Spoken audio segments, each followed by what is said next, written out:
స్వామి వారు అది అద్దేశ్వరానంద స్వామి వారు ఇప్పటి వరకు విశాఖపట్నంలో సుమారు 6,000 కోట్ల రూపాయల విలువ చెందినటువంటి ప్రభుత్వ భూములను ప్రైవేటు భూములను స్వరూపానంద కబంధ ఆస్థానాల్లో బందీగా పెట్టుకున్నారనేటటువంటి కథనాలు వస్తున్నాయి.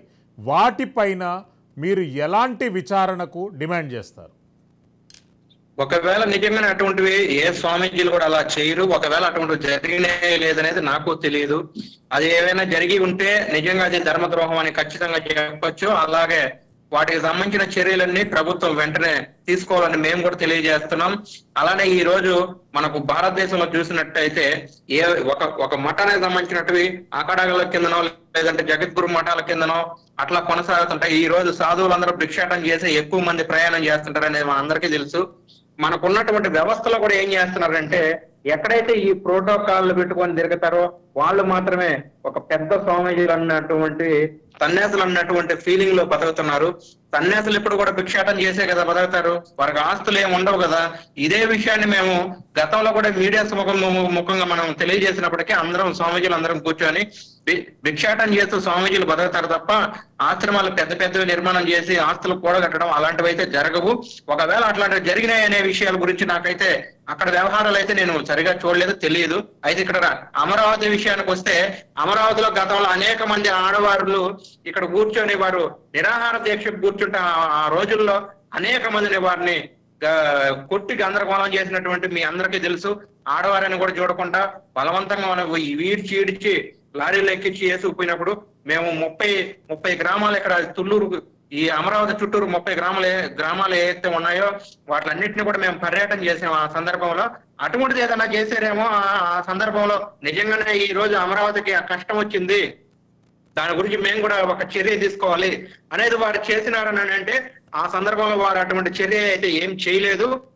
అలానే అతి త్వరలో మేము ఇక్కడ ఒక కార్యాచరణ కూడా శ్రీనివాసానంద సరస్వతి స్వామి మేమందరం కలిసి ఒక కార్యాచరణ ఇక్కడ ఏదైతే రాజధాని సంప్రోక్షణార్థం ఒక కార్యక్రమాన్ని చేయడానికి కూడా మేము పూనుకున్నాం. అయితే ఇప్పుడు ఇక్కడ ఉన్నటువంటి రాజధానిలో మేము కొత్త మఠాన్ని కడతాం, ఈ ప్రభుత్వంలో కూడా మాకు అనుకూలమైనంత వరకు ఏదైనా దొరికితే చూద్దాం అనేటటువంటి వ్యవహారం ఉంటే మాత్రం అది సరైంది కాదు.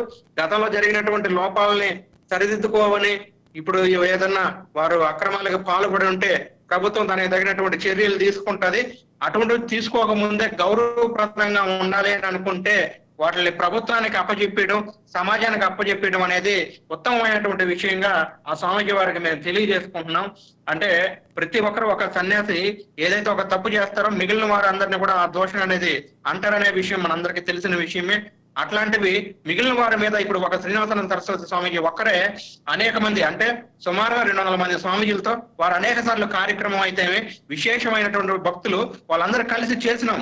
కానీ వారు ఎక్కడా కూడా ఏ రాజకీయ నాయకులతో తిరిగినట్టు కానీ ఆ మంత్రాలు జరిగినట్టు అట్లాంటివి అయితే మేము ఎప్పుడు చూడలేదు కాబట్టి మేము వారితో కూడా కలిసి ప్రయాణం చేస్తున్నాం. గడిచిన ఒక 4-5 సంవత్సరాల నుంచి హిందూ మహాసభను నడుపుతా ఉన్నాం. దాని నుంచి రాష్ట్ర వ్యాప్తంగా కొన్ని కార్యాచరణలు చేయాలనుకున్నప్పుడు స్వామీజీ వారు ఇలా కాదనని మాకు సూచనలు చేసిన వారి సూచనల మేరకు ఇక్కడ రాష్ట్రంలో ఒక సందిగ్ధమైనటువంటి పరిస్థితి ఏర్పడింది. హిందూ మతాన్ని అసలు పట్టించుకునే పరిస్థితులు ఏర్పడకపోవడం, రాష్ట్ర వ్యాప్తంగా ఒక అదేమనాలి గతంలో మనం అన్నాం ఈ హిరణ్యాక్షుడు హిరణ్యకశిపుడు ఒక సందర్భంలో, అలానే దుర్యోధనుడు కర్ణుడు ఒక సందర్భంలో, రావణాసురుడు కుంభకర్ణుడు ఒక సందర్భంలో ఇట్లా దేశాలని ప్రజల్ని ఇబ్బంది పెడతా బతుకుతున్న సందర్భంలో ఆయా సందర్భంలో భగవంతుడు అవతరించి ఏదైతే ఇక్కడ వాటిని సంప్రోక్షణ చేసి మళ్ళీ తిరిగి ఉద్ధరించబడిందో యథావిధిగా ఇప్పుడున్న పరిస్థితుల్లో కూడా ఆంధ్రప్రదేశ్ ఎట్లా జరిగిందని అంటే ఒక రాక్షస పరిపాలన జరిగిందని కళ్ళకు కట్టినట్టు జరిగింది. కాబట్టి జనాలందరూ కూడా తిరస్కరించినారనేది మనకు స్పష్టమైంది. అది ఏ రాజకీయ పార్టీ అయినా సరే ఒక పవిత్రమైనటువంటి ఈ రోజు మనము ఒక పక్క దేశాలకు వెళ్ళి అక్కడున్న సంస్కృతికి భిన్నంగా మనం చేస్తామా? చెయ్యం కదా.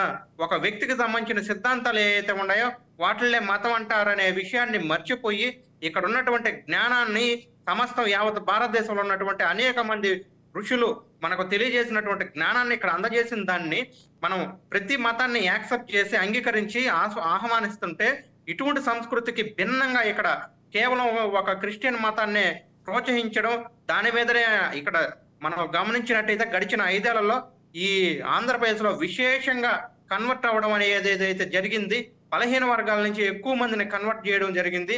మాతో సంచార జాతులు ఏవైతే ఉన్నాయో వాళ్ళందరూ కూడా చాలా మంది క్రిస్టియన్స్ మాతో కలిసి ప్రయాణం చేస్తున్నప్పటికీ నేను ఎక్కడా కూడా వారిని వ్యతిరేకించలేకపోయాము.